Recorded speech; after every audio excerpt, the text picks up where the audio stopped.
যাকে দেখতে পারছো ওর নাম আর্য। আর্যর মা আমাকে এসে বলছে থার্মোকল দিয়ে একটা ঘর তোমায় বানিয়ে দিতে হবে। আর আমি যেহেতু থার্মোকলের কাজ কোনোদিনই করিনি, তাই সরাসরি ওনাকে জানিয়ে দিয়েছিলাম আমি পারি না। কিন্তু উনি আমায় বলল আমি জানি তুমি পারবে। ব্যাস, এরপরে আর কোনো কথা চলে না। আমার কোনো অধিকার নেই ওনার বিশ্বাস ভাঙার। তাই তো থার্মোকল নিয়ে খুব মনোযোগ দিয়ে বসেই পড়লাম আর্যর বাড়ি বানাতে।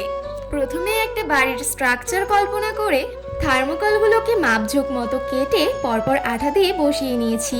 আর এটা যেহেতু একটা স্কুলের পরীক্ষার হাতের কাজ ছিল, তাই হাতেও কিন্তু সময় খুব একটা ছিল না। তাই যতটা পেরেছি বাড়িটাকে ভালোভাবে তৈরি করার চেষ্টা করেছি। আজকে আমার তৈরি বাড়িটা যদি তোমাদের ভালো লাগে, তোমরাও কিন্তু স্কুলের কাজের জন্য তৈরি করে নিতে পারো এইরকম থার্মোকলের বাড়ি।